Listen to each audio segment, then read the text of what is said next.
Agradecer a Simone também pelo primeiro contato lá com o professor Edgar lá atrás, que disponibilizou todo esse, vai disponibilizar esse conhecimento para a gente. Essa, com certeza, vai ser um bate-papo bem agradável aí. Então, o pessoal está entrando aos poucos aí, mas eu acho que sem se estender muito, também gostaria de passar a palavra para a Simone. E parabéns também pela nova função dentro do Centro Empresarial, né? E já segue depois com o conteúdo aí do professor Edgar. Boa noite a todos. Nem combinando, né, Josi, o último evento em parceria, né, com o Centro Empresarial, meu último evento, né, não podia ser diferente, são duas entidades que moram no meu coração há muitos e muitos anos. Bem feliz, agradecer ao professor Edgar, né, por estar conosco, e sim, a parceria continua, a gente criou vínculos, e é só nós manter eles, né, ativos, e aí quem ganha com isso é o associado. Muito obrigada, Josi, sempre na coordenação. Obrigada a todos. Eu acho que eu vou apresentar o professor aqui no pequeno currículo aqui, para o pessoal entender, né? Provavelmente isso aqui é só uma parte de toda a competência que ele tem, né? Mas professor e auditor tributário, pós-graduado em informática pericial, especialista em SPED, compliance tributária e inovação fiscal, com 20 anos de experiência e prática na temática. Coordenador do MBA em contabilidade, compliance e direito tributário da BSSP, Centro Educacional, tendo coordenado mais de 170 turmas presenciais na temática contábil e tributária em todo o Brasil. Então, mais uma vez, boa noite aí e estamos à disposição aí, professor. Boa noite a todos, né? Primeiro, é uma oportunidade, a gente teve, e eu quero fazer também, deixar de fazer um agradecimento. Tive uns perrengues, né? Nesse mundo meio não novo normal, né? Covidei e passei uns perrengues aí. O que eu posso afirmar a vocês, quando dizem, né, que não é uma gripezinha, aquilo é uma senhora verdade, tá? Graças a Deus não tive nenhuma sequela maior, foi um processo, vamos dizer assim, considerado natural, mas pense numa fraqueza, vamos dizer assim, você dizer que você está no seu ritmo normal. Eu vou falar, lá se vão já 30 dias, né, praticamente, e eu lhe digo que eu não estou no meu 100%. É engraçado, né? Como algo... E aí você vai buscando a medicina, eles explicam para vocês um pouco do que é um ciclo, né? Inflama demais um bocado de coisa e o corpo demora um tempinho mesmo para tudo ficar 100%. E eu queria agradecer a compreensão, porque eu cheguei especialmente a Simone e o Rodrigo, falei, olha, eu consigo fazer, mas vocês vão ver um zumbi fazendo assim, porque estava punk, emocionante eu fazer. Eu agradeço profundamente esse adiamento, tá? E a compreensão de todos. Me sinto assim, melhor, já como diz, né? Pronto, né? Não para outra, Deus me livre e guarde, né? Que esse negócio aí não dá certo, não, viu? Diz que pega a segunda cepa, a terceira cepa, mas não vai. Bem, gente, a ideia da gente aqui colocar é um ponto de vista a respeito das perspectivas para 2021 do universo tributário. Eu tenho muita liberdade, eu vou aqui, não acredito que todos vocês já tenham participado de reuniões via Zoom, ele tem um pequeno desafio quando todo mundo fala ao mesmo tempo, né? Esse bicho fica meio doido, né? Então eu peço a gentileza, é só questão de gentileza, de usar um pouco mais o chat, e por favor, me perdoem se eu estou sendo, porque o chat acaba me facilitando, né? Eu poder falar, e aí, claro, obviamente eu vou interromper e a gente poder fazer as perguntas, e aí estou à disposição. Não tenho frescura, pode perguntar o quanto quiser, a hora que quiser, pode. Eu só lhe peço essa condescendência de me chamarem, tá? Ou pelo chat, tem um negocinho aqui que é um tal de reação também, né? Que se quiser, aparece aqui para mim. Contanto assim, que a gente tente evitar o falar ao mesmo tempo, não acredito que todo mundo tem observado o quanto fica meio bagunçado, né? Nesse sem vergonha do Zoom, quando a gente tenta, né? E no ao vivo todo mundo fala, faz zoada, mas aqui a gente acaba tendo uma comunicação, infelizmente, pela característica unilateral. Eu trouxe uma apresentaçãozinha para vocês, eu vou só discorrer através dela alguns pontos de vista a respeito do universo tributário. Tributário é a minha cachaça, não tem jeito, viu, gente? Cada doido tem sua maluquice, né? Eu lavei em 22 anos mexendo com esse universo tributário, fazendo auditorias, especificamente a minha maior especialidade são malhas fiscais. E, de certa forma, com bastante aderência com o que está vindo agora para 2021, uma nova visão das políticas de fiscalização, né? Então, seja interessante, por favor, não existe dono da verdade, eu vou colocar aqui a vocês. Vamos falar também, obviamente, de uma tal de reforma tributária. Será que sai, gente? Alguém acredita nesse negócio de... Mas vamos lá. Está aqui, eu já acredito que eu já vou colocar para vocês alguns cenários aqui. Acredito que está todo mundo vendo a apresentação e eu pequenininho, não é isso? Perfeito? Obrigado pelo feedback. Então, eu sempre começo, o pessoal fez a gentileza, né? BSSP, muitas vezes as pessoas não sabem o que significa BSSP, a empresa na qual eu tenho honra de ser um dos proprietários. Mas significa cada doido com sua maluquice, boa sorte, sabedoria e prosperidade. A gente trouxe a missão da empresa para o próprio nome, num processo significado, né? Plante sua boa sorte com sabedoria para que colha infalivelmente a prosperidade. Eu só tomo a ousadia de não confundir sorte com boa sorte, especialmente quando me dirijo a empresários, né? Pessoas que estão aí, como eu hoje também, né? Encarando a realidade do empreendedorismo, em que as pessoas confundem brutalmente, mas brutalmente mesmo, sorte com boa sorte.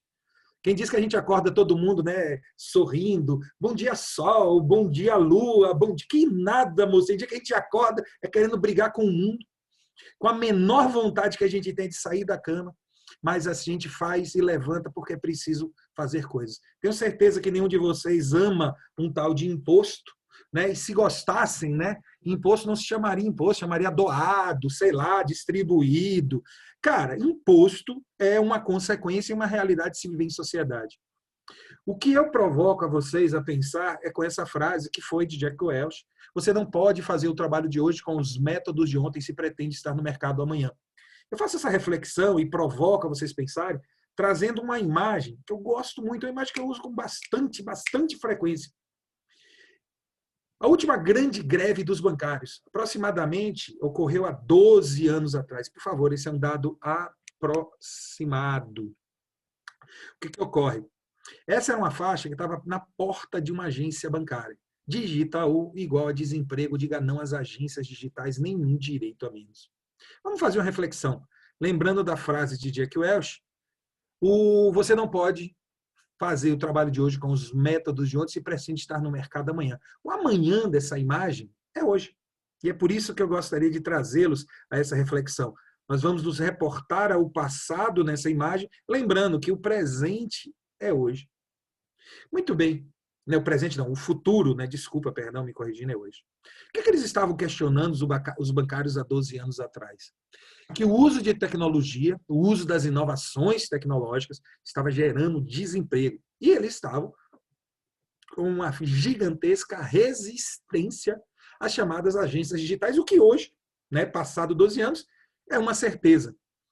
A pergunta é, quantas e quantas vezes brigamos e agimos de forma idêntica a este mundo digital? Quantas e quantas vezes brigamos com as inovações tecnológicas, ou principalmente com as mudanças, não necessariamente inovações tecnológicas? E aí confundimos algo que eu entendo que é fundamental de percepção quando a gente quer falar de sucesso.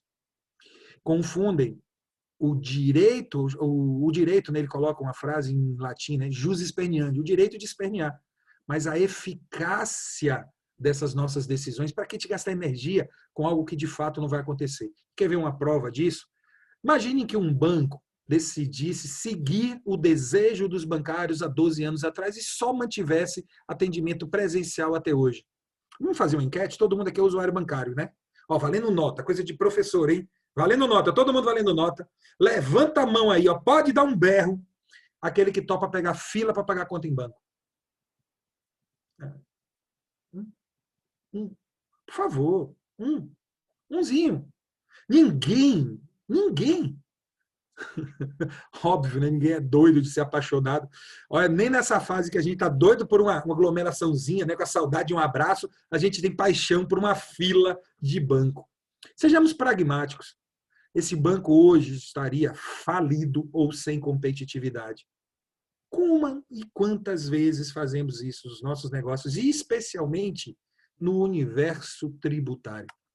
Existe um livrinho que eu gosto muito, está aí na tela, Quem Mexeu no Meu Queijo, Cara, esse livro é fininho, pequenininho, simplesinho. Adoro esse livro, recomendo a todos vocês, porque ele exatamente de uma forma extremamente simplista questiona o quanto reagimos às mudanças. Tá tudo muito lindo. A gente concorda com todas as mudanças, desde que não mexa comigo. Então tudo é muito perfeito. Então nós estamos aqui, eu queria falar de reforma tributária. E tenho certeza que vocês concordam. Quem aqui é contra a reforma tributária? Por favor, leva. Agora, eu preciso de interação. Quem é contra a reforma tributária? Por favor, se manifeste. Por favor, depois não vai dizer que eu não avisei. Alguém é contra a reforma tributária? Todo mundo é a favor? Cuidado.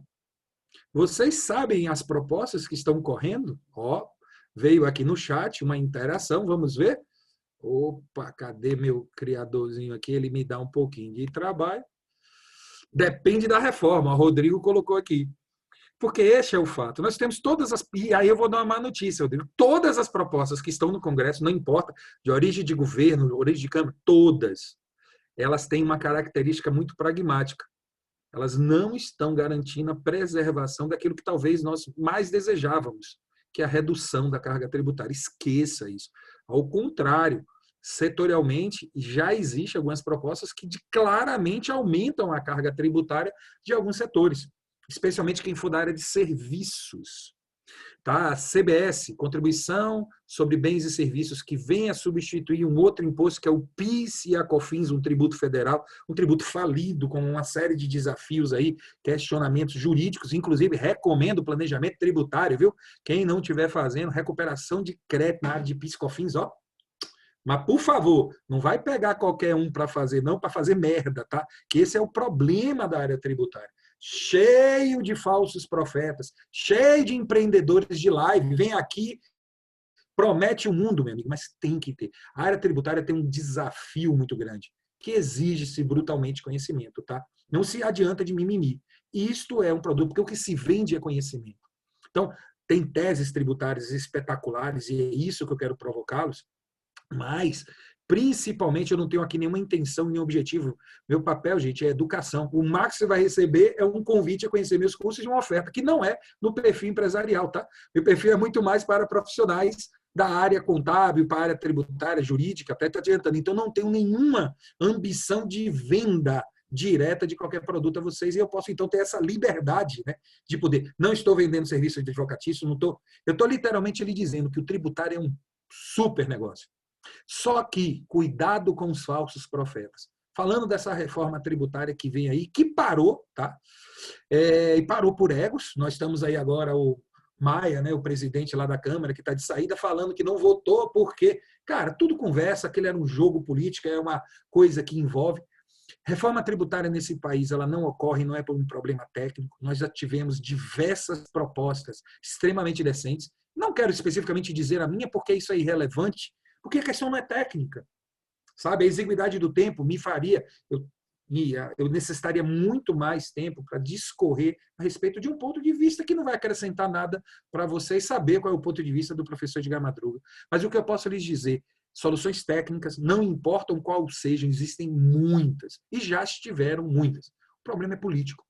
E enquanto nós não tivermos essa participação política, especialmente no universo tributário, nos colocamos e nos assujeitamos a um 2021, sabe lá Deus do que vem. A verdade é essa. Um novo Congresso, com novos, quando eu falo no sentido de novos presidentes, né, tanto da Câmara quanto do Senado, podendo ter um processo de aceleração ou de engavetamento. O que eu posso dizer, a sociedade não suporta. Mas olha bem a pegadinha, vou citar o exemplo de novo da CBS, Contribuição sobre Bens e Serviços, é uma proposta da Receita Federal, do governo, consequentemente, para substituição de um tributo, 2 tributos chamados PIS, COFINS e algumas outras coisinhas, mas em regras gerais, esses 2 tributos. A alíquota mínima, tá, considerada nessa proposta, que já foi enviada, é uma proposta, é de 12%. Fazendo as contas aí, tá, se você for da área de serviços, tá? Porque ela é cumulativa, você vai ter pouca possibilidade de fazer compensação de créditos. Estamos falando de um incremento na ordem de 6% a 8% de carga tributária no setor da área de serviços brasileiro. Bem, agora valendo nota. Quem é a favor da reforma tributária com aumento de carga tributária direta de 6%? Rodrigo, já mudou de opinião, Rodrigo? Agora já disse, não, agora eu sou contra. Esse é o ponto principal. A gente precisa, tá, gente? Existe sim um encaminhamento de uma reforma tributária para 2021. E eu preciso colocar sobre a outra ótica para você. Não tem nada de gente bonitinha, nada de gente linda. O motivo é outro. Olha que jogada que está acontecendo no Brasil. Na verdade, como é uma questão política, e principalmente a força dos governadores versus o governo federal, é uma briga entre governadores, quer dizer, entre os estados, e também o governo federal por poder. É o chamado poder da caneta. No final das contas, se eu vou dar benefício fiscal para João ou não vou dar benefício fiscal para Francisco. E não adianta, viu, gente? Aqui, ó, esquece esse mimimi que é do partido A, B, C, todo. Eu tenho como professor uma coleção de exemplos de besteiras tributárias. Eu vou lhes dizer, em todos os partidos. Não há um que se salve quando chegou no poder. Vou repetir. Não há um.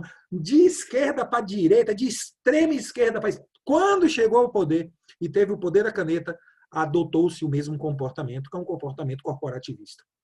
Mas tem algo que é um componente que eu vou colocar, que ainda continua, e por que isso eu estou usando essa tela?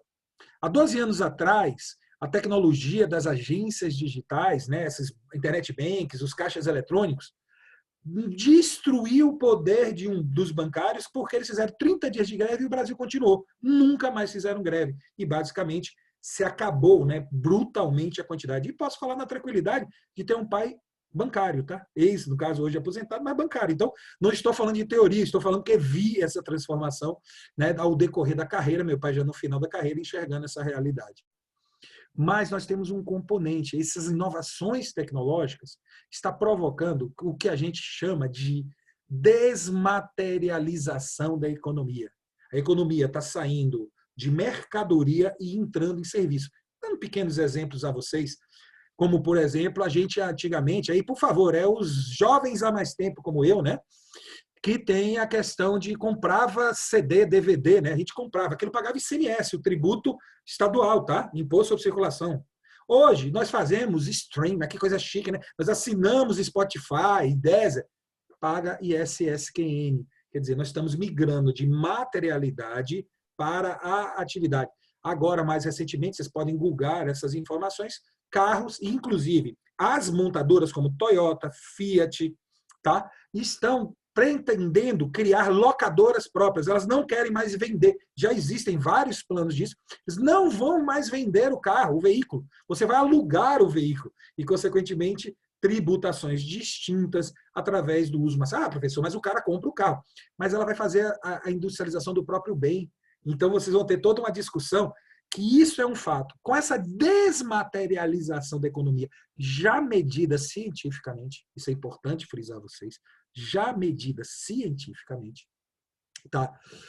O ICMS é o tributo, o principal tributo dos estados, é o que menos cresce proporcionalmente. Sabe aquela pizza, aquele gráfico de pizza que fala assim, ó, tanto de imposto de renda, tanto dos tributos? O ICMS, proporcionalmente, quando a gente vai anualizando, é o que menos tem, ele vai diminuindo, né, o seu percentual, a sua importância, por causa dessa característica da tecnologia, volto a repetir, da desmaterialização. Com isso, o governador, que não é burro, que não é besta, sabendo dessa perda de poder, aonde ele quer? Quer voar na competência dos municípios, que é o responsável pelo imposto sobre serviço. Só que bater no cara que é aliado dele é complicado, né, gente? O que eles estão criando? Os IVAs federais. E é isso que as reformas tributárias, tá? Não importa, no governo federal chama IVA, Imposto sobre Valor Agregado. A que vinha no Congresso se chamava, cuidado para você não trocar sopa de letrinhas, hein? Eu falei CBS, agora vem IBS, Imposto sobre Bens e Serviços. Outra era contribuição, tá? Esse IBS reuniria tributos, todos os tributos indiretos, PIS, COFINS, ICMS, IPI, tá? E eu acho que eu estou... ISSQN, eu estava esquecendo algumas coisinhas aí, tá vendo? Eles iam reunir numa única. E aí é jogada. Hoje, constitucionalmente, o Imposto sobre Serviços, o ISSQN, a alíquota máxima dele permitida é 5%, certo? Aí que eles iam romper com a caixa de Pandora, colocando 7, 8, 10, 16 nessa área, só para adiantar, e aí fazendo, com certeza, esse incremento dessas alíquotas, pedaço para o governo federal, pedaço para os estados. Não se engane, isso já foi planejado por parte. Zorra, Edgar, você vem aqui para me dar má notícia.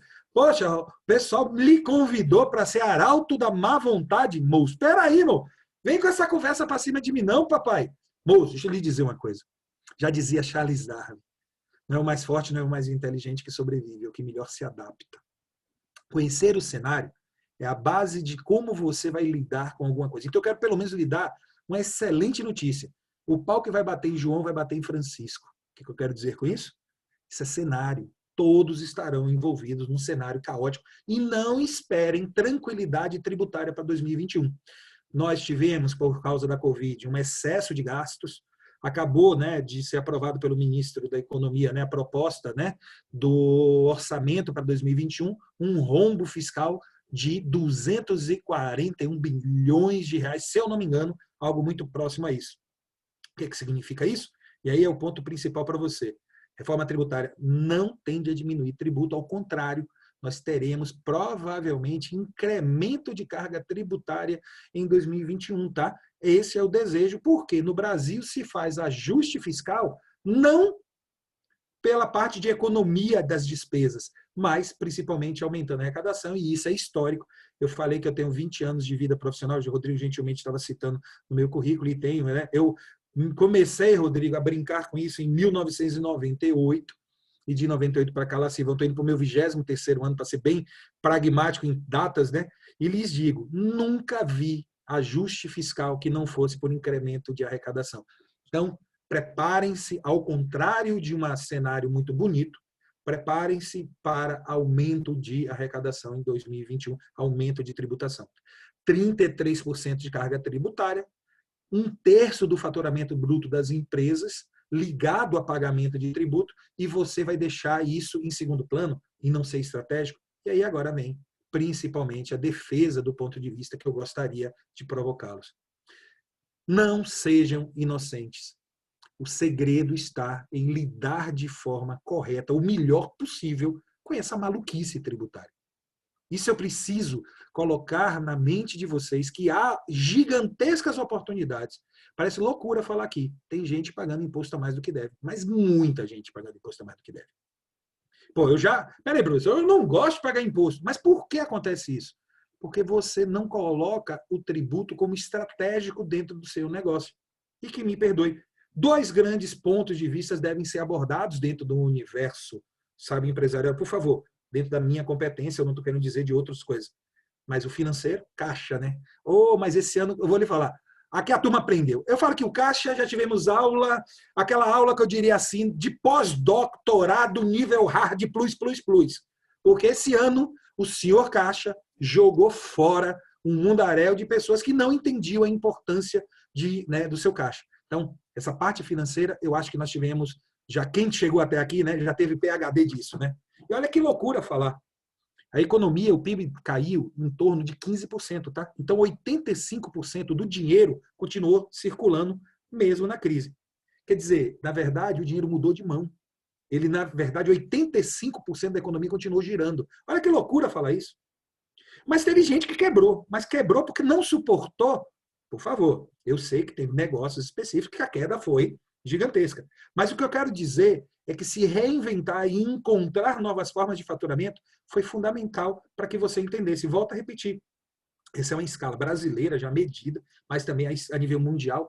Teve algumas situações mais gravosas, mas em média a economia quebrou, caiu 15%. E olha a maluquice. Vou repetir, eu não quero citar, por exemplo, né, tem um tanto carinho aí pelo Rio Grande do Sul, e falo isso, gente, talvez as pessoas não saibam, mas eu sou filho de gaúcho. Esse Madruga é ali de Santa Maria, tá? Então eu posso me considerar um pedacinho aí de coração próximo a vocês. Minha família paterna é toda aí do Rio Grande do Sul. Minha avó nasceu em São Cepé, que é mais ou menos 50 quilômetros, estou arredondando, né, de Santa Maria.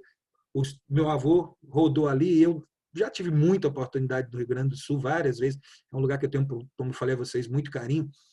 E aí aquela região ali das serras, né? Que lugar faz ou menos, que lugar feio, né? Já tive aí também em Caxias, viu? Já tive a oportunidade de visitá-los e fazer evento presencial. Mas o que eu ia falar, o turismo arrebentou, não é verdade? Turismo foi. E aí nós estamos falando de medidas extremamente gravosas. Ali foi muito punk. Então, não estou dizendo que não existiram negócios que tiveram impactos muito fortes, mas eu estou falando, em média, por exemplo, o agronegócio. Você sabe que o agronegócio ele cresceu nesse meio dessa loucura? Pode parecer meio doido, mas o agronegócio, quer dizer, se você tivesse buscado beber água limpa na área de agronegócio, você encontraria. Mas vamos voltar aqui a esse raciocínio. Tributo, 1/3 do faturamento, e a gente ainda vive fingindo. O que aconteceu? As inovações tecnológicas, gente, jogou esse fisco, como eu diria a vocês, como se colocar um fuxiqueiro em cada uma das empresas. Esse SPED, que é essa letra maior que está aí, ó, Sistema Público de Escrituração Digital, é o Digitaú do tributário. O que ele fez? Ele digitalizou o relacionamento. Então, hoje tudo é nota eletrônica, é informação eletrônica. E o que o fisco faz com essa massa brutal de informações? Meu amigo, é exatamente o tema. Olha bem, no passado, você vendia uma mercadoria, ocorria um fato econômico, perfeito? Você vendia uma mercadoria. Como é que o fisco enxergava que você vendeu a mercadoria? Ele criava uma série de regrinhas, emitia nota e botava você te contratar a contabilidade, continua tendo, mas a contabilidade para registrar, né, essa operação. O que o fisco enxergava era a repercussão contábil do fato econômico. Quer dizer, ele não enxergava que você vendeu a mercadoria, ele enxergava que você emitiu uma nota, essa nota equivaleria a uma mercadoria vendida, perfeito? E aí ele iria fazer o processo de auditoria e cobrança de tributos em cima da repercussão contábil. O que essas tecnologias permitiram? O fisco enxergar diretamente o fato econômico e ignorando a sua repercussão contábil. Isso tem uma repercussão gigantesca. Quem já viu, e com certeza o Estado do Rio Grande do Sul já fez essa operação, espero que não tenha nenhum presente que passou pelo desabor de receber a famosa cartinha amorosa do fisco, né? Ou você vendeu no cartão de crédito, papai, e não emitiu nota nem equivalente a esse faturamento, papai. Eu tenho certeza que aí na região não aconteceu isso, né, Rodrigo? Né, meninas? Não, tenho certeza. Mas aqui no Goiás, menino do céu. Ou... Preste atenção, no passado o fisco não tinha acesso. Olha o que é o poder da tecnologia. Estou citando um exemplo, só para vocês entenderem, né, de uma forma bem simplista. O fisco passou a ter acesso a 100% das vendas que são feitas digitais. E ó, ele ainda nem começou a brincar, tá? Cartão de crédito está dominado. Aí vem Pix. Pix está dominado, viu? Porque é via instituição bancária, viu? Não se engane, não. Aí sabe o que não está? Você lembra um bundaréu de restaurante vendendo aí pelos iFood, Uber Eats? Quem disse que o fisco não pode notificar e ter acesso aos faturamentos de lá? E quem já pediu iFood aí, Uber Eats aí, e recebeu sem nota o sanduíche? Não, isso não acontece aí, né, gente? Eu tenho certeza que não acontece aqui, velho. Mas eu receber uma nota fiscal de iFood, e aí eu fico sempre assim, muito ligado por uma coisa muito simples. O fisco tem o poder de notificar o iFood e pegar 100% do faturamento da empresa. Por ali, né? Por aquele instrumento. Então, esse poder de rastreamento com o uso da tecnologia, não se engane, é cada vez maior e muito mais fácil de ser feito. Nós somos, tá, gente, aproximadamente 10 milhões de CNPJs. Fiscalizar 10 milhões de CNPJs, gente, era algo impossível. Será que continua impossível? O fisco tende, gente, ao que se fazer a pré-apuração, a apuração assistida. Inclusive, não quero ser, de novo, o arauto da má notícia, né? Rio Grande do Sul é um dos pilotos e pioneiros desse projeto. O que é? Quem vai fazer o cálculo tributário a partir das informações econômicas? Adivinha quem é? O fisco. E entregar um boleto diretamente para você.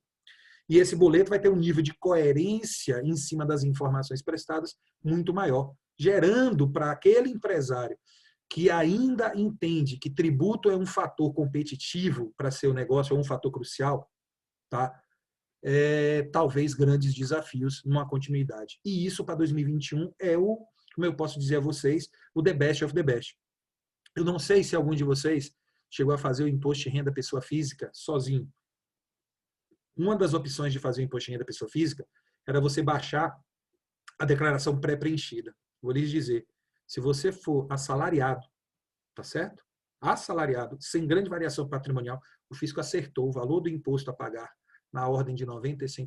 Ele já tinha todos os dados dos bancos, tinha todos os dados dos planos de saúde e, basicamente, pouquíssimas alterações. O fisco hoje consegue, para um assalariado, acertar o valor do imposto a pagar a ordem superior a 90%. Estou falando de imposto de renda da pessoa física. Portugal, gente, eu tenho a oportunidade de estudar em Portugal e aí eu acabo fazendo sempre um estudo comparado. Eu falo que eu vou estudar em Portugal, viu, Rodrigo? Mas, na verdade, eu for lá, estudo um bocadinho e aí depois eu passo esses 15 dias tomando vinho, que aquele lugar é bom de tomar vinho, né? Como também aí na Serra Gaúcha, eu não desmereço nunca os vinhos que já tive a oportunidade de tomar aí. Inclusive, me surpreendo muito pela questão da qualidade versus preço. É impressionante, né, como a gente despreza a qualidade dos vinhos que nós temos aí na região da Serra Gaúcha. É uma pena, inclusive. Eu sempre sou muito bem surpreendido, né, com alguns vinhos. Mas lá é terra de vinho, né? E, especialmente eu sou apaixonado por vinhos portugueses. E aí eu vou lá, estudo 15 dias e faço um estudo comparado. Sabe o que está acontecendo com Portugal? Sabe como é que é o imposto de renda pessoa física lá? Vai chegar já um extrato para você, literalmente um extrato, que diz assim, ó, o valor do seu imposto é X, seja se você já recolheu antecipado ou não para pagar. Se você concorda, você aperta um botão, não precisa fazer mais imposto de renda, não. Aperta o botão, e sai ou a restituição ou a guia, né, para pagar. Se você não concorda, você já agenda com o auditor fiscal para prestar esclarecimentos porque você discorda dos dados. O que acontece com 90% dos cidadãos portugueses que têm que pagar imposto? Eles ficam discordando ou eles vão lá e apertam o botão? Para vocês entenderem o poder da tecnologia.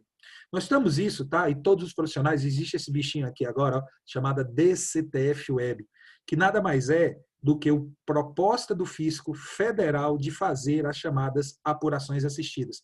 Vocês vão mandando informações, e quando eu falo vocês, não importa se é necessariamente o empresário ou aquele preposto, seja a contabilidade ou alguém, né, responsável pelo universo fiscal tributário.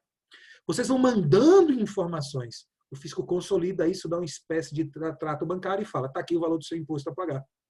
A tendência é que isso se encaminhe para um projeto nos próximos anos em que o fisco faça, tá? Não se engane, praticamente a totalidade das apurações.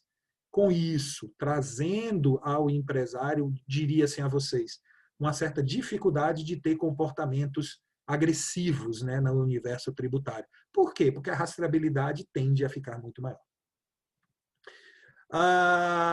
Isso aqui eu sempre brinco, né, que o que é o grande lance que o fisco faz?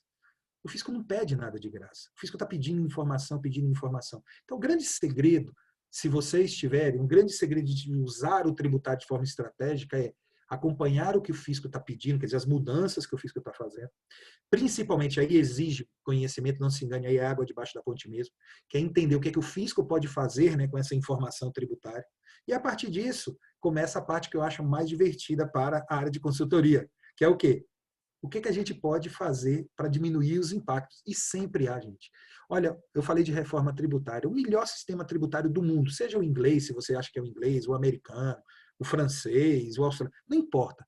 Em qualquer lugar do mundo, o melhor que tenham, todos têm um sistema tributário e em todos eles existem os chamados planejadores, os tributaristas e os que fazem planejamento tributário. Por quê? Porque o que eu lhes peço, e essa é uma mensagem que eu provoco a vocês, é não menospreze aquilo que pode trazer receitas profundas para vocês.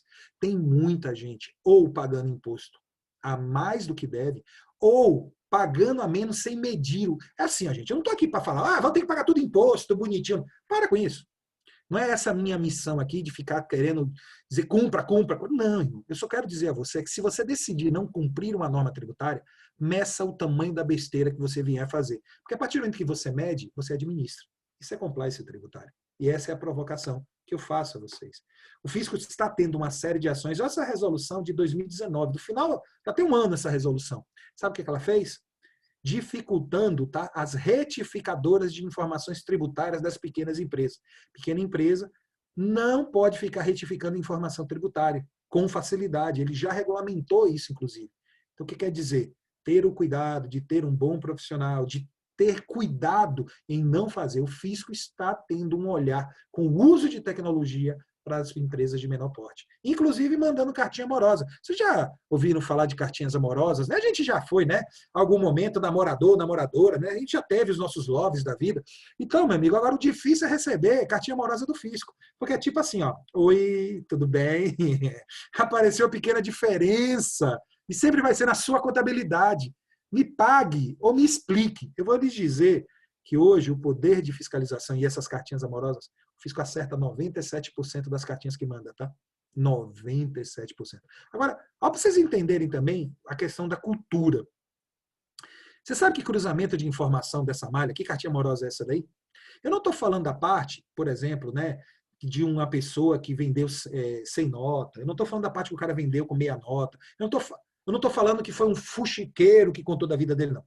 Olha o que o abençoado fez. Ele emitiu nota fiscal. Então, ele entregou um faturamento, as notas são eletrônicas, para o fisco, certo? Então, ele disse para o fisco que faturou X. Na hora de colocar o valor do faturamento para pagar o imposto, ele botou menor. Doido. Doido para dar com pau. Preste atenção, irmão.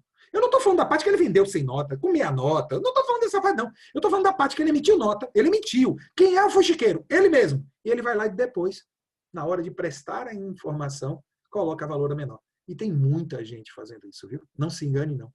É meio ato que eu diria a vocês. O fisco mudou. Agora, e o empresário? Nós não temos mais uma fiscalização que fica carimbando nota. Nós estamos falando de uma fiscalização que está trabalhando com informação. E a gente ainda acha que vai carar e se carimbou nota, ou se veio sem nota, a gente está tranquilo. Poder dos documentos fiscais eletrônicos, gente, transforma. E eu vou trazer um vídeo a vocês que mostra muito o uso da tecnologia para tornar algo que era impossível possível. Queria um pouquinho de atenção de vocês. Se liga aqui, esse vídeo está pausado, eu vou daqui a pouco abrir. Vocês estão vendo aqui é um carro, ele está no acostamento, e aqui eu tenho 2 câmeras, certo? Aqui é um notebook, eu vou começar a ligar isso aqui. Perceba, os carros vão passar. Nesse notebook, essas câmeras vão captar a placa do veículo e vão transformá-la em número e vão consultar se o IPVA do veículo está pago ou não pago. Então, os carros estão passando, tá vendo? Ia estar lá mudando a placa e consultando na base se o IPVA está pago ou não. Tá vendo essa avenidona? Lá na frente tem uma blitz. Pense aí, ó, acabou de passar o casinho. Casinho caiu na malha fina. Casinho está devendo IPVA. Mas como é que você faria uma blitz na principal avenida ou na principal rodovia? Vocês concordam que é impossível? Pois bem, lá na frente tem uma blitz, mas não para ninguém. Aí Casinho chega lá, rapaz, feliz da vida, mas me dei bem, papai. Não vai ter blitz. Ó, me dei bem. Na hora que ele vai passar na blitz, encoste. Porque a blitz só vai parar quem tiver irregularidade. Olha aí, daqui a pouco o próximo carro também tem irregularidade. Já decorei, né? De tanto, quer dizer, o próximo, desculpa. Já está de tanto vir. Vai passar agora aí, ó. Agora passou mais um. Então ele só para quem tem irregularidade. O que era impossível, que é fazer uma blitz PVA dentro da cidade, nas principais avenidas, se torna com essa tecnologia plenamente possível. Essa mesma tecnologia você pode fazer para selecionar veículos de carga para serem selecionados para fiscalização, tá? Só para dar esse exemplo de continuidade para vocês. Nós temos um chip, inclusive Rio Grande do Sul, pioneiro do projeto, RFID. Não sei se você já ouviu falar desse chipzinho. É aquele chip que a gente bota em loja de roupa. Eu vou passar um vídeo aí para vocês verem. Para evitar assaltos, roubos de carga como esse aí em Campinas, um dispositivo de segurança criado aqui no Brasil promete combater os roubos de carga. É um aparelho que é quase invisível. Dá uma olhada. Imagine que essa caixa transportada dentro do carro tenha produtos roubados. Ao passar por um leitor de pedágio, o sistema identifica a carga levada pelo ladrão e alerta o fabricante, a transportadora ou a seguradora. A tecnologia já existe graças a um chip de apenas 1 milímetro quadrado, muito menor que uma moeda ou mesmo a ponta de uma caneta. Feito com grãos de areia, o chip é implantado na placa de produtos eletrônicos e transmite todas as informações sobre eles. Em termos de quantidade de informação que é gerada, isso aqui encheria vários DVDs, por exemplo. Na comparação com rastreadores que já existem no mercado, o chip é menor e mais eficiente. Funciona sem bateria. É acionado com a radiofrequência de aparelhos que fazem a leitura de dados. Quando o leitor faz a leitura dele, de maneira segura, faz referência a uma base de dados que dá informação. Pode estar no celular do consumidor, pode estar na cadeia de distribuição logística, pode estar na mão do embarcador, que é aquele que fabricou o produto. É algo tão minúsculo que fica pequeno até na ponta do dedo. E a espessura é a de um fio de cabelo. O novo chip identifica se o produto é original. Faz o rastreamento do trajeto percorrido desde a fabricação. Verifica se os impostos foram pagos. Opa! Como assim, papai? Impostos serem pagos? Pois é. Uso fiscal do Projeto Brasil ID, invenção de brasileiro. Quem tiver curiosidade, esse projeto tem andamento. E o Rio Grande do Sul é um dos pioneiros, tá? De implementação disso. Essas caixas de pizza, tá? Não sei se todo mundo já chegou a ver, parece uma caixa de pizza branca. Tá aí, faz todas em várias rodovias aí no Rio Grande do Sul, tá? Existe isso. Como é que isso funciona, tá bom, gente? você vincula as notas fiscais ao manifesto de documentos fiscais eletrônicos, consequentemente é um veículo. Esse veículo vai passando e essas notas são automaticamente carimbadas. Então a gente fica pensando que é um fiscal batendo carimbo. Como é que você agora carimba-se hoje eletronicamente e confere? Essas antenas têm um custo extremamente baixo. A tendência delas elas serem espalhadas, entenderam? Com muito mais lugares. Então vocês vão conseguir ainda carimbar e identificar a circulação de notas fiscais. Caminhões chipados? Sim, caminhões chipados. Mas também, vocês viram no primeiro vídeo que, na verdade, já não há mais necessidade disso, que ele lê a própria placa do veículo através das câmeras? São duas tecnologias, mas vamos conhecer caminhões chipados. A partir de setembro, a Agência Nacional de Transportes Terrestres, a ANTT, vai instalar um chip nos caminhões brasileiros para ajudar a combater o roubo de cargas. E os caminhoneiros vão ser recadastrados. Mais de 1 milhão de caminhões nas estradas. Só no ano passado foram 17.500 roubos de cargas, prejuízo de R$1 bilhão. A solução pode estar num sistema de rastreamento semelhante aos que já existem nos Estados Unidos e na Europa, que vai verificar a situação do caminhão e da carga em postos federais e estaduais. Um chip como esse será lido e as informações comparadas com um banco de dados toda vez que um caminhão passar por um ponto da ANTT. Aí já estará sendo feita a fiscalização sem que seja preciso parar o caminhão. Os dados também serão repassados para a polícia. Assim vai ser possível saber que o caminhão procurado está cruzando aquele trecho da rodovia. O chip será fixado no para-brisa e vai substituir o adesivo atual colado na carroceria. Não vai ter como o ladrão falsificar, porque vai estar no interior lá dentro. Não sei se vai aumentar o custo também, né? O chip vai custar R$50 para o caminhoneiro, que vai ter que se recadastrar. O recadastramento obrigatório começa em setembro e deve durar 1 ano e meio. Virou a data? Brasil não é país para amador. Você sabe por que esse projeto do recadastramento parou? Porque ficou uma briga se seria pela NTT ou pelo Denatran. Tá? Olha que loucura que o Brasil. E aí isso ficou atrasado desde 2015, essa briga. A tecnologia OCR, que chama daquelas capturas das câmeras, evoluiu de tal forma que se tornou um produto obsoleto. A despeito, porque no fundo é só para identificar o caminhão, entenderam? Não? A partir da identificação do caminhão, ele identifica as notas fiscais pelo existe um documento chamado, não sei se todos usam, isso é mais para transporte, para empresas que fazem vendas hoje interestaduais, né? Não importa até nem o volume, que é o Manifesto de Documentos Fiscais Eletrônicos. Você vincula um veículo, né, que transportador, a uma ou N notas fiscais, gerando, né, essa possibilidade de carimbo eletrônico. Senhores, o que é que o fisco vai fazer com isso? Eu peguei aqui uma imagem que eu gosto muito, que é daí do Rio Grande do Sul. Tá? Cefaz do Rio Grande do Sul, utilizando-se tecnologia Big Data. Agora, o mais interessante, desde 2014, eles estão usando de inteligência artificial, essa coisa. Não, irmão. Isso aí é uma coisa em desenvolvimento. Eu estou dizendo que eles estão usando de tecnologia para gerar o quê? Malha fiscal. Professor, o que é uma malha fiscal? Isso é um conceito muito simples de explicar a vocês. Basicamente, você vai ter várias fontes de informação e vai fazer o cruzamento entre elas. Sim, de uma forma bem simplista. Se o seu João vendeu para a Dona Maria tem que dizer comprou do seu João. E aí o fisco não depende mais da sua informação. O fisco transformou a gente em fuxiqueiro. O fisco hoje tem uma massa de informações, isso é um dado muito importante a passar a vocês. Acreditem em mim, o fisco hoje tem mais informação do que o poder dele ou a capacidade dele de executar. E isso não é incompetência.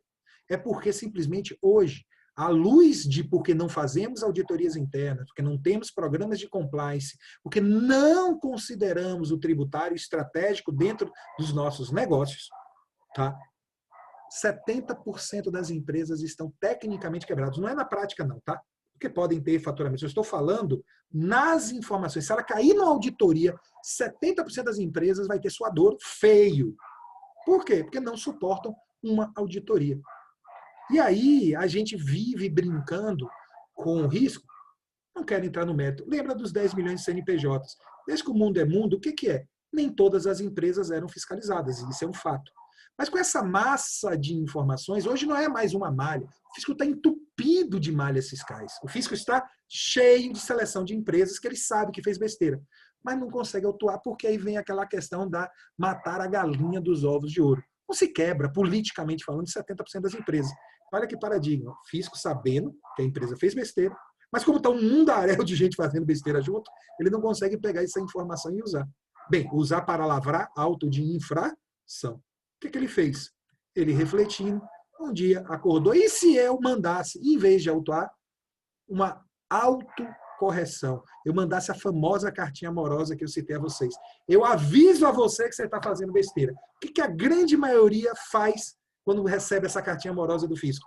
Se autorregulariza, uma minoria. Gente, ó, chega a 90% das empresas se autorregularizarem, só para vocês entenderem, tá? O poder dessa autorregularização. E aí aconteceu um lance que o fisco diz, tá? Por favor, ele diz que foi científico. Eu acho que foi empírico, quer dizer, eu acho que foi sem querer, tá? Mas o que aconteceu na prática? Começou a entrar mais dinheiro, faz-me rir, no cofre do Estado pela autorregularização do que usando a mesma informação palavra alto. Entra mais dinheiro e entra dinheiro mais rápido. É engraçado isso. Por quê? No contencioso, você consegue fazer muito mais malha, tá claro isso, não? Porque você usa muito pouco auditor. Bastante investimento em tecnologia, bastante investimento em conhecimento, tá claro? Mas muito pouco auditor. Então você consegue fazer muito mais malha fiscal nesse modelo do que fazendo o uso de auditores para lavrar a auto-infração.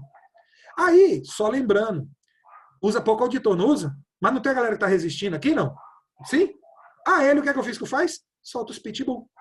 Então, direciona-se aquele que não está trabalhando de forma um pouco mais correta, a fiscalização tende a ficar muito mais forte, muito mais efetiva em cima. Entenderam mais ou menos o que vai acontecer? Gente, isso é a política, não é para 2021, dos próximos 5 anos de praticamente todos os fiscos do país. É os processos, eles mudam os nomes, mas de autorregularização, tá? Ou você vai encontrar em São Paulo lei de compliance, tá? Ou em alguns estados lei de conformidade, que é em português o termo compliance, que é um termo americano. Aí você vai para, por exemplo, eu acho muito engraçado no Nordeste, contribuinte arretado, contribuinte pai d'égua. No final, é bobagem. Todos eles, na essência, usam o mesmo paradigma, que é o quê? Mandar, entenderam o mecanismo qual foi? Mandar a cartinha amorosa para que você se autorregularize, trazendo cascaio mais rápido e, consequentemente, em volume muito maior, mesmo dispensando as multas. Somente multas moratórias, né? Os juros de mora, aquelas multas por atraso. Interessante. E é isso que a gente vê. Eu só preciso que vocês não tenham a inocência. Eu vou ficar só na autorregularização. Eu só vou ficar na autorregularização. Isso não é verdade. Aquele que ficar caindo, o fisco vai tender, ele entende como uma resistência e tende-se a direcionar a fiscalização. Está claro isso para vocês? Este é a fiscalização que vocês vão encontrar nos próximos 5 anos. As consequências disso, meus queridos, fizeram da gente fuxiqueiros. O fisco colocou nas leis. Quando você, gente, manda, tá? Na verdade, a área fiscal da sua empresa, seja interna ou externa, manda, por exemplo, o SPED fiscal, né? A escrituração fiscal do ICMS. Você registra todos os documentos fiscais dos seus fornecedores. Perfeito? Na prática, você está ali sendo fuxiqueiro de todos os seus fornecedores, porque você está validando a tributação ao tomar um crédito ou alterar sua tributação. Na prática, quando vários clientes de um único fornecedor vão registrando suas compras, eles estão tornando fuxiqueiros, mesmo que não intencionalmente, porque estão validando a tributação, o registro, o ICM, aquelas sopas de letrinhas, né, das ordens tributárias. E por que isso funciona? Porque, gente, o fisco colocou, isso está na norma tributária, o princípio da solidariedade, ou do contribuinte solidário. É o seguinte, você tem a obrigação de ser fuxiqueiro, certo? De mandar notícia a respeito de alguém, certo? O fisco botou essa norma para você fazer isso. Aí você não faz. Se essa pessoa que você não mandou a informação fizer alguma besteira tributária, você responde, preste atenção, você responde pela besteira tributária que o outro fizer. Olha que loucura. Você responde pela besteira tributária que o outro fizer. Isso é o princípio da solidariedade. Isso está no Código Tributário Nacional. Vocês podem tiver aí, por favor, a curiosidade, procure do contribuinte solidário ou da solidariedade nos códigos tributários municipal, estadual ou federal. O federal, o Código Tributário Nacional, é tranquilo. Vocês vão descobrir que isso já está lá, ó. Só que agora, com muito mais poder, o fisco transformou o fuxiqueiro e ele pode se dar muito mal se não prestar essa informação. O que o fisco passa a ter o olhar, gente? Eu preciso provocar vocês esse raciocínio. E é um cuidado, já olhando agora por um universo não somente para 2021, volta a repetir, olhando para o cenário. O fisco tende a olhar patrimônio e renda. Pense na ideia do seu João vendendo para Dona Maria. Seu João vendeu sem nota, Dona Maria pagou em dinheiro vivo. Qual a probabilidade do fisco enxergar essa operação? Muito pequena. Muito pequena. Mas vocês concordam que seu João vai fazendo milhares de vendas dessas? Ele vai acumular um dinheiro, não vai? O problema não é ele acumular o dinheiro, porque ele teve um conluio com Dona Maria, não foi? O problema é que na hora que ele for usar o dinheiro, ele vai ter que encontrar conluios. E isso já não é tão simples. Você vai querer comprar um carro, você vai na concessionária, ela pode até dizer que aceita dinheiro vivo, e ela aceita, mas vai fazer de você um fuxiqueiro, porque na base é eu ou tu que vai se dar mal. É o seguinte, alguém vai ser denunciado ao COAF, tá certo? Se alguém paga qualquer valor acima de 10 mil reais, alguém vai ser denunciado ao COAF. Aí a pergunta, alguém vai se dar mal. É eu ou tu? Valendo nota, quem é que vai se dar mal? Tu, irmão. Mas não tenha dúvida que é tu. Então, por isso que nos tornamos fuxiqueiros, porque na verdade nos blindamos. E ao ter um olhar, e por que isso passou a funcionar? Porque, por exemplo, essa imagem aí, eu gosto muito dela. 200 mil reais dentro de uma mala. É crime. Lembre do seu João. Guardou 200 mil reais e levou 200 mil reais para a concessionária para comprar um carro. É crime ter 200 mil reais numa mala, gente? Não, não é crime, tá? Mas é suspeito? Você pergunta, é suspeito alguém andar com 200 mil reais? Pronto. Condição necessária e suficiente pela lei de crimes de lavagem de dinheiro para apreensão do bem e inversão do ônus da prova. Você vai ter que me provar a origem lícita desses 200 mil, senão você perde o bem. Sério, tá na lei, tá? Você perde o bem se você não provar a origem lícita. E aí, como é que se prova a origem lícita, professor? Eu tô com 200 mil, não é isso? Se eu não provar, eu perco os 200 mil. 3 maneiras clássicas, tá? Aí a ciência, né, nos ensina, né, o universo tributário. Através da mercancia, através do labor ou através do patrimônio. Mercancia, vendi uma mercadoria. Então eu recebi em dinheiro, está aqui, né, o fruto desse dinheiro. Ó, eu prestei serviço, meu labor, e em troca fui remunerado. Ó, eu vendi uma casa, vendi um carro, vendi uma fazenda e em troca recebi esse dinheiro. São os 3. Por favor, existem outros, né? Ganhar na loteria, herança, mas não são eventos tão tradicionais e recorrentes, perfeito? Também são justificativas. Olha o poder aí dos documentos eletrônicos. Tudo bem, foi por mercadoria? Você vendeu mercadoria? Pela lei você tem que emitir nota fiscal, não é isso? E a nota fiscal é eletrônica, a nota fiscal está no fisco. Então, se você não emitiu nota, e a nota está no fisco, se você não emitiu, você não pode provar a origem lícita, porque houve crime tributário, não é lícito. Você não pode provar a origem do dinheiro se você não emitiu nota. Você não pode. O E-Social hoje é o maior fuxiqueiro. O que é o E-Social, gente? Na verdade, é a carteira de trabalho eletrônico, toda a folha de pagamento é enviada ao fisco. Então, ou alguma empresa informou, que através do E-Social ou da REINF, que houve uma prestação de serviço, ou você não tem origem. A não ser, falando de prestação de serviço, que emitiu sua nota, né? Aí volta para o caso originário. Mercadorias, a parte de patrimônio, tá? Que é onde você encontra muito novidades. E uma delas é esse tal dessa E financeira, que eu sei que muitas vezes o empresário ignora. Eu acredito que no Rio Grande do Sul não ocorre isso muito, mas em Goiás, empresário tem mania de esconder conta bancária do contador. E caso ele não saiba, desde dezembro de 2015 tem essa leizinha aí, ó, E financeira, os bancos mandam seus saldos bancários, 100% dos saldos bancários, tem um pontozinho de corte para saldo pequeno, tá? 100% dos saldos bancários enviados ao fisco mensalmente. Desde dezembro de 2015. Aí você quer esconder sua conta bancária do contador. Desculpa, tem que bater palma. Porque aí não acontece, né, gente? Aqui no Goiás que o povo se dá mal, se lasca com isso. Ou, dinheiro no banco está dominado. O fisco sabe e tem acesso à informação desde dezembro de 2015. Ah, professor, nunca usou? Não se engane. Está usando, saiu, tá? Eu peço desculpa a você que eu não trouxe na apresentação, mas a Receita Federal informou agora, ó, vou fazer uma malha. Ele vai cruzar com a SF. Me perdoe a sopa de letrinhas, mas SF é a escrituração contábil e fiscal. É a apuração do imposto de renda das pessoas jurídicas, tá bom? Você, uma vez por ano, tem que fazer a apuração do imposto de renda das pessoas jurídicas, das empresas. E aí você informa o saldo dos bancos. Você vai pegar os saldos dos bancos na sua escrituração, quer dizer, no seu imposto de renda jurídico, certo?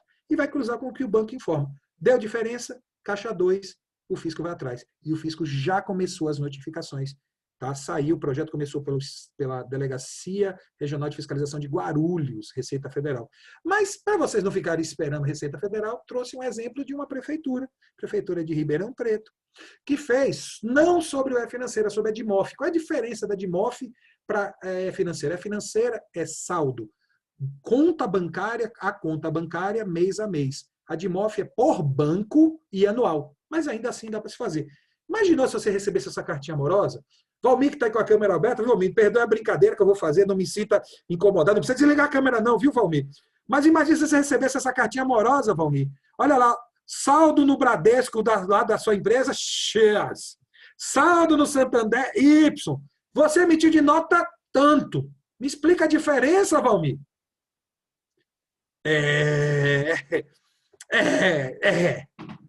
Pois é, teve empresário que tomou esse brinquedo, tá? Ano passado, lá é de 2019, essa notificação lá de Ribeirão Preto. Isso é tecnicamente possível, porque vai ser feito ou não ser feito, é uma questão de se, não, é uma questão de quando isso se vai. Esse olhar sobre patrimônio e renda é muito forte. Vou repetir, dinheiro no banco está dominado. Vou repetir, dinheiro no banco está dominado. E não é porque o fisco não fez isso hoje. Lembra, ele pode olhar 5 anos para trás. Não se esqueçam disso. O fisco pode, quando ele começa uma fiscalização, olhar 5 anos para trás. Essa fiscalização é de 2019, ele pegou 2018, 2017, 2016, 2015. Vocês estão vendo aqui, não? O fisco olha 5 anos para trás. Vocês podem ver que não é uma grande empresa, não é um faturamento assintoso. Vocês concordam comigo, não? E ainda assim o fisco andou indo atrás. Anotem essa siglazinha aí, ó, SINTER, Cadastro Unificado de Propriedades Territoriais Registradas em Cartório. O que é isso? Por que um juiz vai lá e bloqueia facilmente uma conta bancária? Porque existe um sistema que controla todas as contas bancárias. Está sendo feito isso. A mesma coisa para todas as propriedades registradas em cartório. Resumindo, quem tem propriedade em nome de laranja, quem tem propriedade sem lastro patrimonial, nos próximos, e aí eu acredito que isso aí não é em um ano, tá? Isso ainda é uma das grandes vantagens de você ter um acesso a uma informação dessa, é que eu acredito que com um bom profissional, um bom tributarista, se você tiver alguma besteira nessa área, você consegue ainda bastante tempo para regularizar. Mas cuidado, essa regularização tem que ser o mais urgente possível para que você não se assujeite. Talvez de 5 a 10 anos, 100% das propriedades registradas em cartório, dominadas e de total acesso ao fisco. Eu falo em 10 anos, mas não se engane. Imposto de renda pessoa física. A principal alteração já tem 3 anos. O que é que eles pedem lá no patrimônio? Matrícula do imóvel. O fisco já está te preparando para fazer o cruzamento dessa informação. Lembre, ó, segue essa mensagem do professor Edgar aqui para vocês, tá? Do professor Madruga. O fisco não pede, é o mantra do professor Madruga. O fisco não pede nada de graça. O fisco não pede nada de graça. Por que eu estou frisando isso? O fisco está pedindo a matrícula do imóvel no imposto de renda pessoa física, das propriedades, que é para cruzar exatamente com o SINTER, tá? É onde ele vai pegar. Pera aí, meu filho, você tem imóvel registrado em seu nome que não está no seu imposto de renda, ou vice-versa, né? Vai dar muita merda, gente, acredite. Vai dar muita merda nos próximos. Mas vocês entenderam que já não é para 2021 isso, tá? Por favor, eu estou tomando ousadia que esse ponto é um ponto um pouco mais alongado.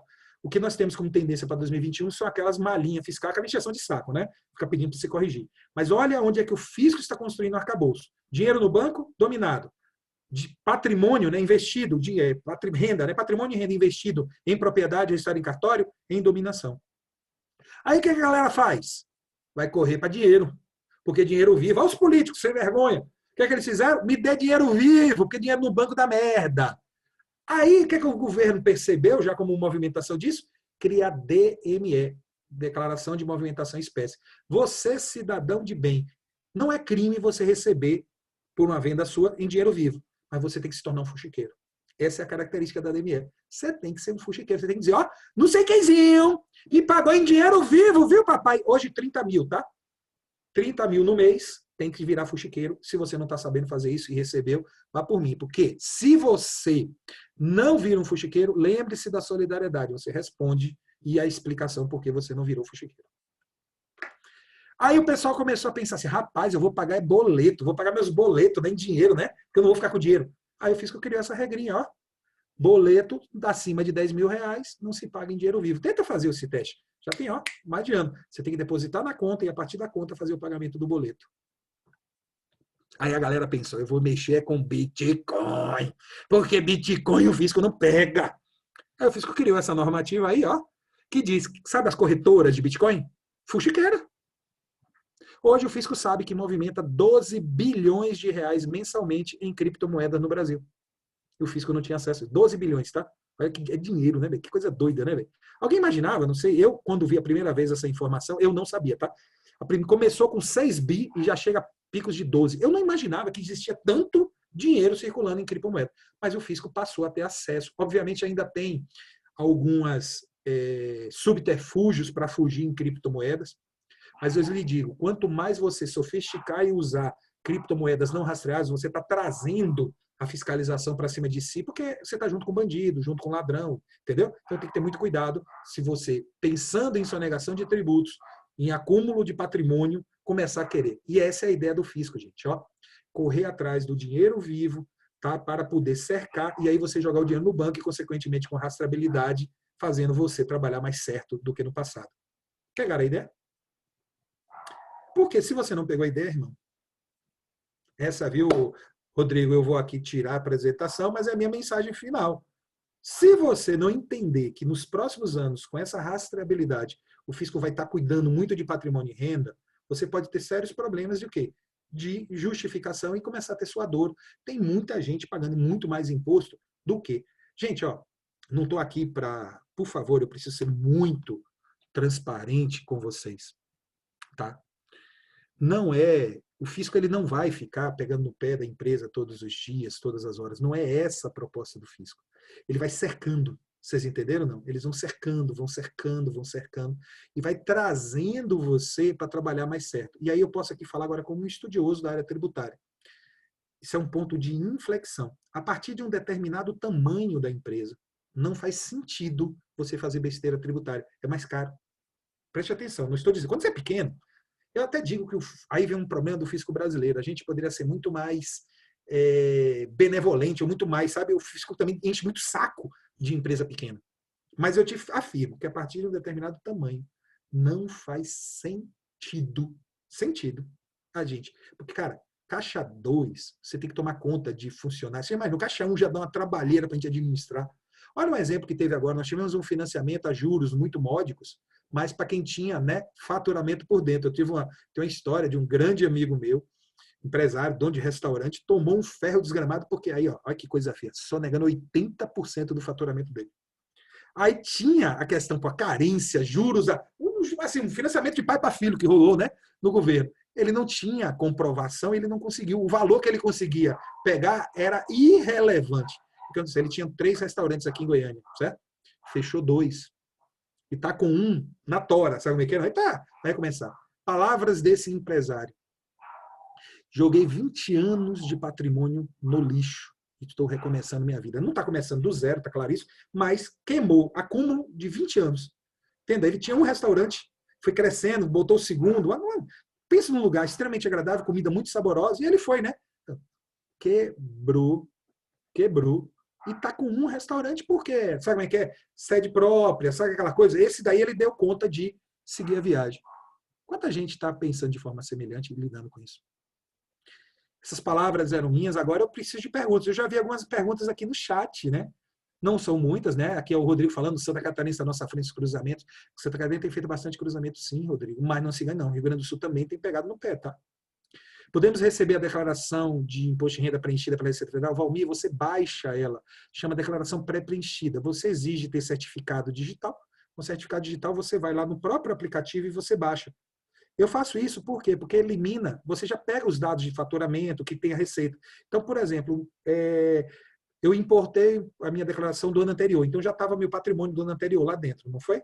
Eu importei as receitas, e aí eu basicamente incluí a minha distribuição de lucros da minha empresa hoje, certo? E fiz aquela variação patrimonial, né? Colocando os saldos, né, que teve. Não tive muita variação patrimonial, fiz meu imposto de renda o mais rápido da minha vida esse ano fazendo isso. E o melhor, sem malha. Por quê? Porque eu fiz exatamente o que eu fiz, que eu tinha acesso de informação.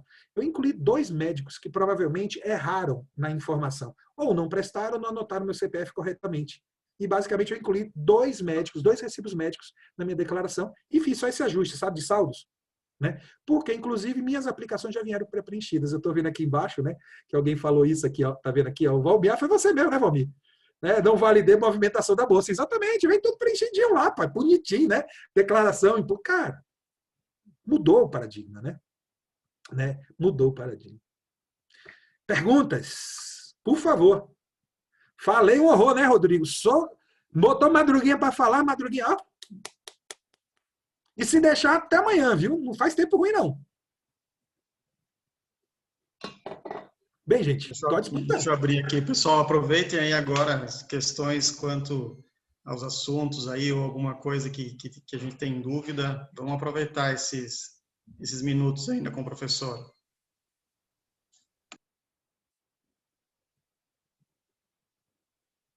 Gente, por favor, um de cada vez, senão embola. Deixa eu fazer uma pergunta aqui no microfone mesmo, professor. Por favor. Voltando na questão da reforma, dos projetos de lei que tem aí, o que está sendo vendido muito é a questão da simplificação tributária, né? Mas de um lado ele joga a simplificação, é num tributo só, a gente acaba, vai eliminar todas aquelas regras todas aquelas legislação e normas de PIS, COFINS principalmente, né? E aí as pessoas acabam meio que, beleza, a gente precisa de uma reforma tributária porque tá difícil, o contador não dá mais conta, mas por outro lado vem aquela questão que você falou, né? Vem o aumento do imposto. Eu acredito no aumento do imposto, Rodrigo, ponto, por causa do nosso problema do déficit fiscal, né? O que teve, então eu acredito isso em todas as esferas, né? Já vi no governador de São Paulo, foi um dos pioneiros, que inclusive aumentou todas as alíquotas, tá? Não se engane, algum ajuste fiscal vai vir, então, com reforma ou sem reforma.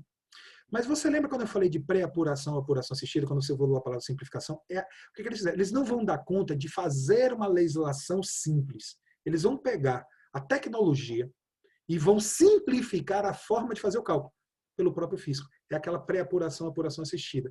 De certa forma, o principal anseio do empresariado, que é pelo menos uma previsibilidade de quanto a pagar, nós caminhamos para isso, tá? Independente de reforma tributária. É engraçado falar isso, né? Porque é exatamente o avanço das tecnologias, o avanço dos documentos fiscais eletrônicos, permitindo a gente ter essa, vamos dizer, essa maior previsibilidade. Então, esse caminho de simplificação. Por exemplo, para um pequeno empresário, em regra, ele vai emitir só as notas fiscais, vai ter que ter um cuidado de ter um cadastro tributário correto para tributar as notas fiscais corretamente. Basicamente, seria o principal cuidado de um empresário, e o resto, né, tendo a tributação. A parte de empregados também tendo todo um processo, vou repetir, quanto maior a empresa, uma complexidade maior, sim, também se exigindo um pouco mais de complexidade das informações prestadas. Mas caminha-se nesse modelo de pré-apuração, apuração assistida, tá? Para isso.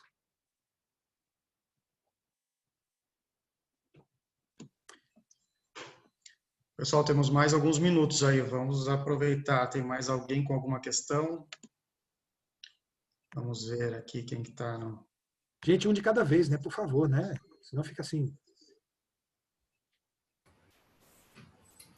Edgar, obrigado pelas palavras aí, foram muito boas.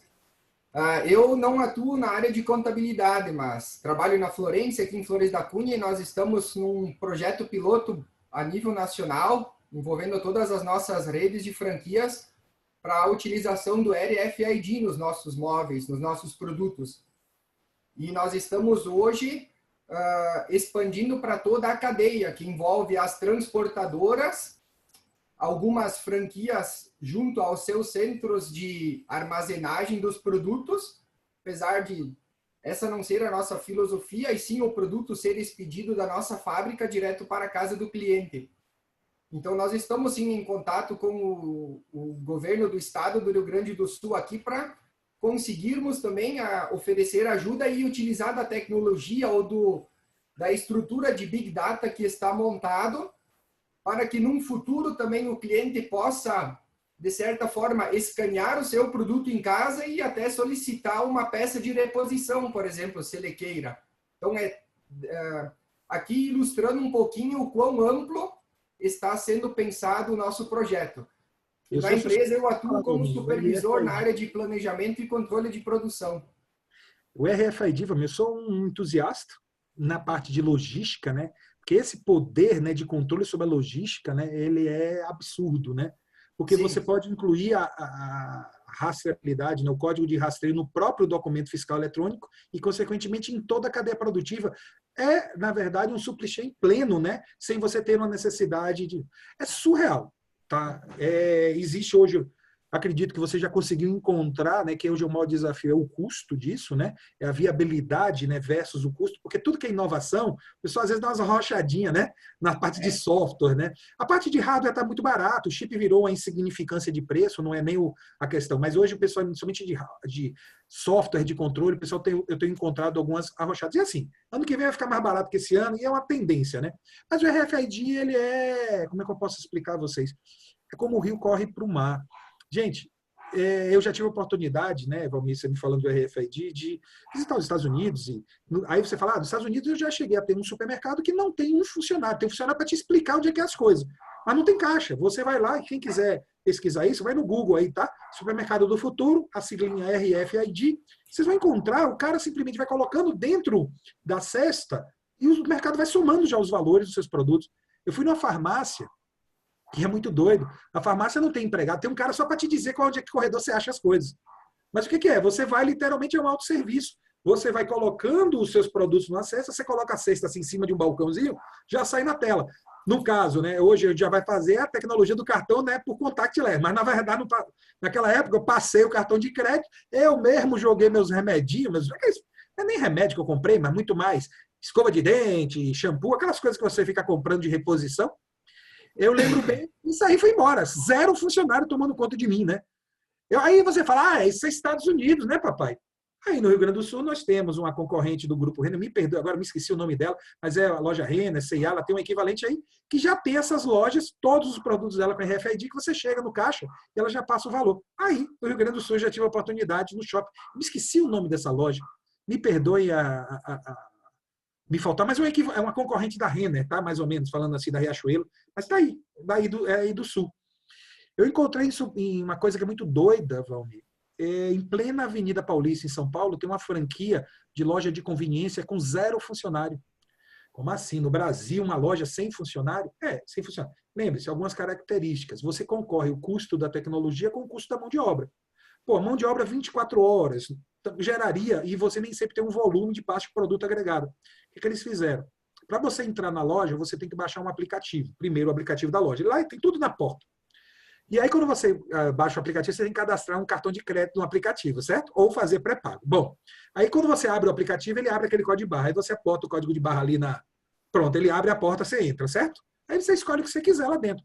Tudo com RFID. Na saída, é uma porta à parte, tem uma espécie de um curralzinho, que na verdade o motivo é para individualizar a saída, né? Simplesmente vem no seu celular, antes de abrir a porta, o valor total das suas compras que você pegou. Está na sua mão. Você dá o ok, desconta o seu cartão, abre a porta e você vai embora. Aí ele fala, avisa, fecha a porta, não deixe ninguém sair, porque enquanto a porta estiver aberta, quem paga o que sair daquela loja é tu. E o que é que eles têm? Uma central de câmera. Não é que eles não tenham funcionário, mas ele tem um funcionário para 5, 6 lojas dessa, com aqueles modelos, sabe, de portaria remota, não sei se vocês já viram. Fica um cara lá, você aperta o botão, não é que não tenha alguém para dar um atendimento, mas um funcionário para 5 lojas, 6 lojas, 10 lojas, só para precisar.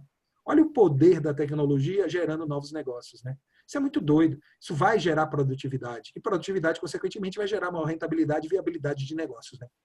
Brasil, isso, tá? Loja de conveniência. Olha que coisa doida.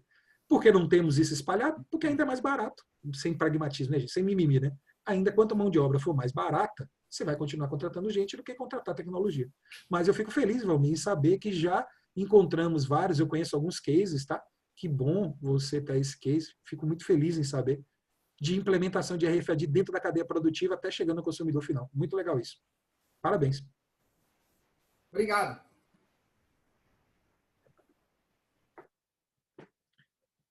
Gente, um por vez, por favor, para não embolar. Acho que tinha mais uma pergunta aí. Vamos esperar um pouquinho, vamos ver. É uma pessoa que abriu a câmera antes aqui. Pode ser, ô Rodrigo. Vai, teacher. Bom, professor, boa noite. Sempre gosto as palestras, inclusive já ouvi uma palestra do senhor me parece assim, bastante entusiasmado com o avanço da tecnologia do fisco. Só que, por outro lado, eu, às vezes, eu sempre faço o questionamento que existe uma falta de vontade política do fisco utilizar essas informações. Isso, como contador, me frustra, porque desvaloriza, de certa forma, o nosso trabalho, né?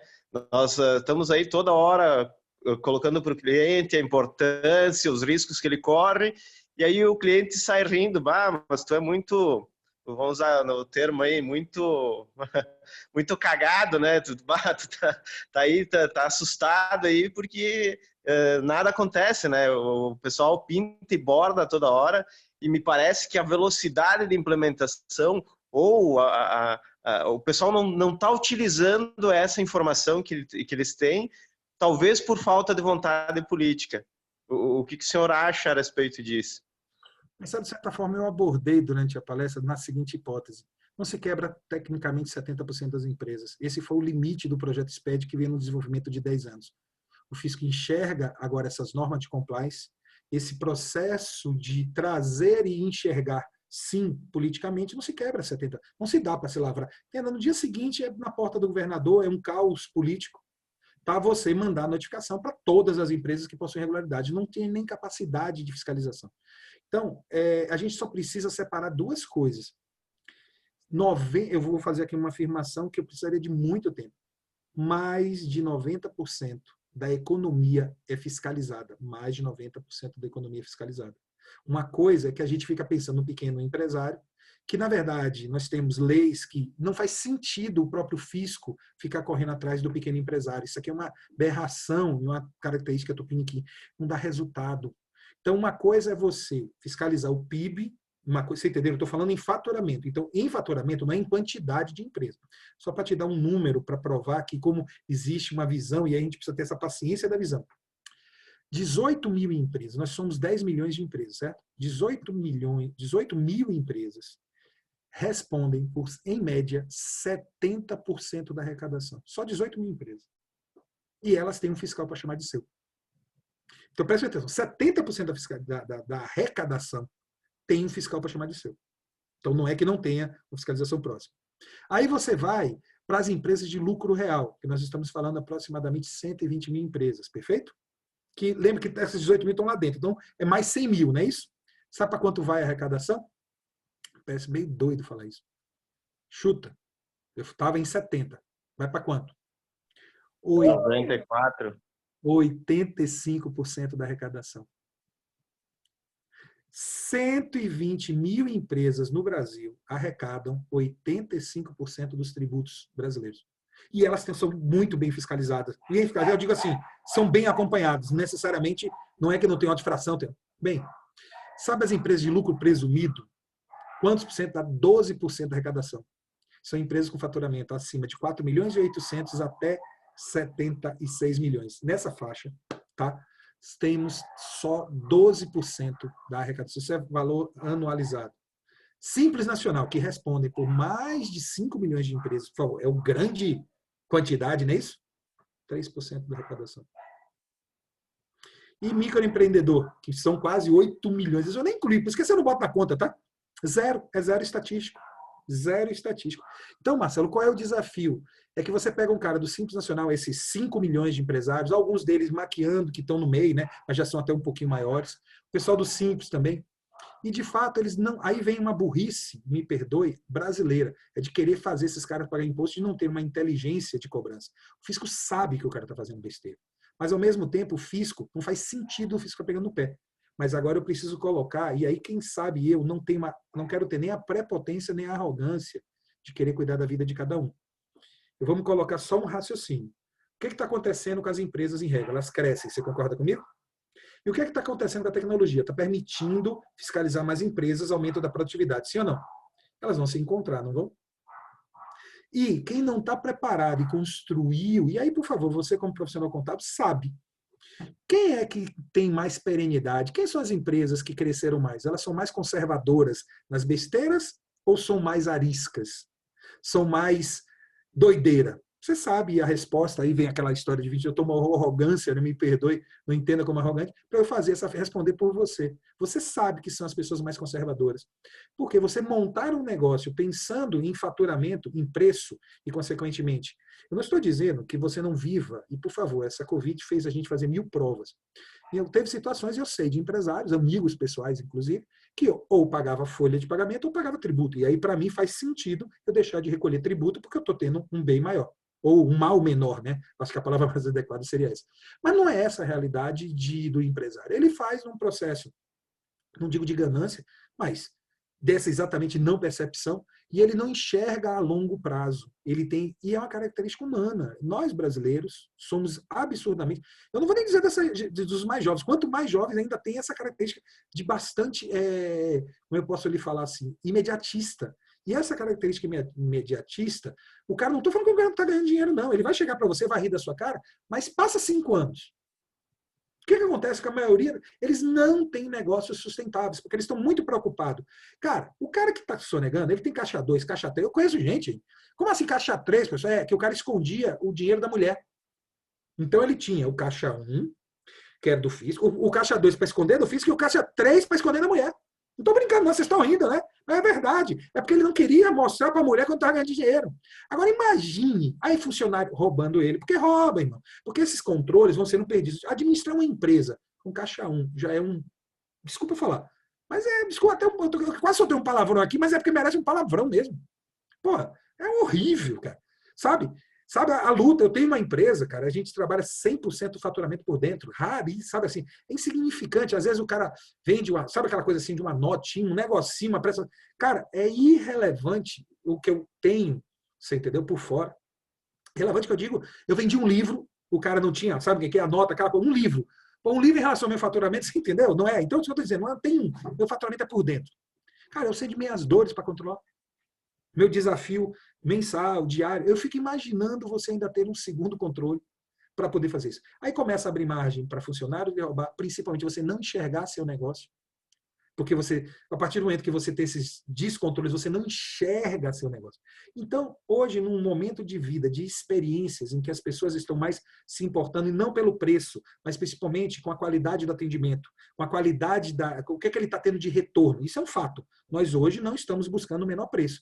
Posso provar. Quem é que chega aqui no supermercado e compra, eu gosto de dar um exemplo mais legal, extrato de tomate mais barato. Não vai nem a pau comprar o mais barato, porque sabe que se abrir é água, aquilo ali é extrato de tomate caro, diluído em água. Então a gente já, claro, por favor, também não é besta. Dentro de critérios de qualidade, a gente vai, obviamente, fazer um efeito comparativo. Mas a gente está atrás de experiências. Então, quanto mais a gente tiver serviços em que gere esse valor, a gente vai ter menos preocupação com a formação de preço, consequentemente ter necessidade de competição por resultado, Marcelo. Então, eu não quero dizer a você que você está errado, longe disso, porque esse é o ciclo. Mas, me aguarde 5 anos, eu acho que a melhor resposta que você pode dar a essas pessoas. E me perdoe, lá se vão 22 anos de estrada. E aí eu posso dar um testemunho. E, por favor, você também pode dar. Quem é que 5, 10 anos depois está melhor, de fato? São as pessoas que tiveram, não estou dizendo que não fizeram besteira, mas são muito mais conservadoras. Consequentemente, tiveram mais cuidado.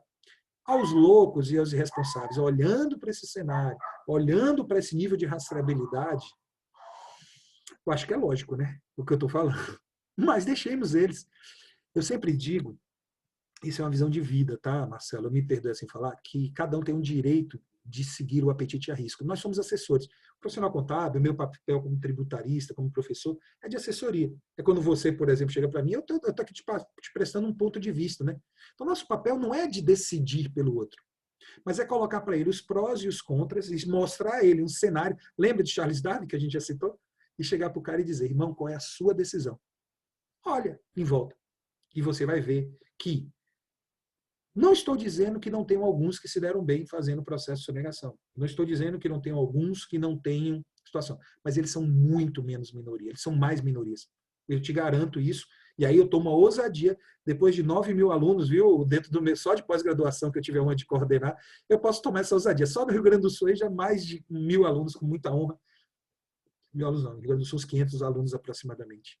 Poxa, eu acho que eu tenho alguma moralzinha, né, Marcelo, para poder fazer a afirmação de dizer, ó, Aí também trabalhar sério, focar faz diferença, né? Porque tem muita gente pagando imposto a mais do que deve, tem muita gente não medindo o risco e, consequentemente, pega um fluxo de caixa no momento indevido e aí começa a ter sua dor, a fiscalização. Não aprendeu a fazer negócio.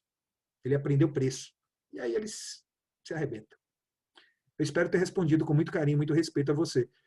A eles, então, a minha resposta é bem assim na lata, depois de tanta explicação, Marcelo, mas a minha resposta é: espera 5 anos, papai. Muito obrigado aí, professor.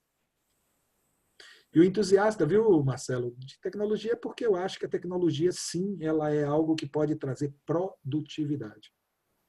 Que é coisa pior do que a gente ficar preso com burocracia. Então, eu sou um entusiasta porque eu acredito que tecnologia é aquilo que eu até tinha falado ao Rodrigo na pergunta dele, que vai simplificar a maluquice tributária que a gente vê. A gente não consegue resolver de forma séria politicamente, a gente consegue resolver por tecnologia.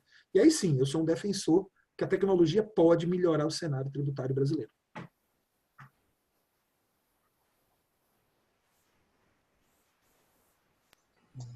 Muito bem, mais alguém aí? Temos, também não queremos mais alguém com alguma questão, estamos chegando já quase no fim do tempo combinado aí com o professor. Eu tenho mais uma perguntinha boa aí para fazer. Sobre Bloco K, que é o livro do Registro de Controle de Produção e Estoque, né? Quando teve os primeiros rumores, né, teve muitas empresas aí que surtaram, né? Porque quando não se tem uma estrutura de produto, abre oportunidade para burlar, né? Como você tem visto, Edgar, essa aceitação das empresas e a forma que o governo está pretendendo cruzar informações com isso? O Bloco K já foi algo de extrema importância e estratégico para a fiscalização, com o uso, lembra dessa visão que eu coloquei nessa palestra, a visão do patrimônio e renda, e a repercussão de patrimônio e renda tomando muito mais ênfase, está se diminuindo a preocupação se ele está me tirando nota ou não está tirando nota. Sabe? O fisco está saindo do varejo de se preocupar com o estoque e dizendo na prática, você vai acumular capital e uma hora você vai usar e aí eu vou te rastrear. Na verdade, houve uma evolução no raciocínio dos últimos 10 anos em relação ao Bloco K, tá? Não que não vai existir para especificamente alguns setores. Eu lhe digo que faz muito sentido e tenho certeza que para você faz muito sentido, por exemplo, você controla a produção, você controla desperdício. Existe um ganho de logística monstruoso para a própria empresa. Para o fisco, ele caminha para não deixar de fazer sentido. É muito trabalhoso, existe uma resistência muito grande das empresas, mas o foco principal, Valmir, eu volto a repetir, é o acúmulo do patrimônio, entendeu? E não se preocupar se o cara tem estoque ou não tem estoque, se vendeu com nota ou não sem nota. Numa hora o cara vai ter que usar o dinheiro. É aí o fisco corre atrás. Ok, obrigado, respondido. Bom, chegamos aqui no nosso horário, acho que só tenho a agradecer a participação de todos, principalmente o professor Edgar aí, como já foi falado, a disponibilidade. Foi certamente uma bela visão do que pode acontecer, das tecnologias, da questão tributária. Amanhã isso aí já vai estar diferente, a gente vive numa época dinâmica. Quem sabe daqui, quando passar essa pandemia, a gente possa trazer o senhor pessoalmente daqui o ano que vem, outro ano, não sei. Vou achar ruim demais, viu? Numa visita ao Rio Grande do Sul, chegar uma visita a Flores da Cunha, né, receber o presente aqui que a gente sempre dá para os convidados que venham presencialmente no Centro Empresarial. Então, agradeço aí, não sei se a Simone quer falar alguma coisa, mas fica meu sincero agradecimento aí, professor, pela disponibilidade. Rodrigo, vou lhe cobrar esse convite, viu? O Rio Grande do Sul, para mim, é um lugar fácil de ir aí, tá? Tem o contato, só avisa aí, se estiver tudo certo, a gente agenda aí, com certeza. Nós vamos passar e com certeza vamos ter essa oportunidade. Muito obrigado. Professor, então, muito obrigado, né, em nome do Centro Empresarial aqui de Flores da Cunha. Realmente esses encontros agregam muito, né, principalmente para o pessoal que é da área, né, e o empresário que precisa estar sempre se atualizando e acompanhando também, né, o que acontece aí no dia a dia. Então, fica o convite novamente para vir até o Centro Empresarial de Flores da Cunha. ganhar um vinho daqui, né, que são muito bons, né, então o presente vai ficar guardado, sim, para uma próxima vez.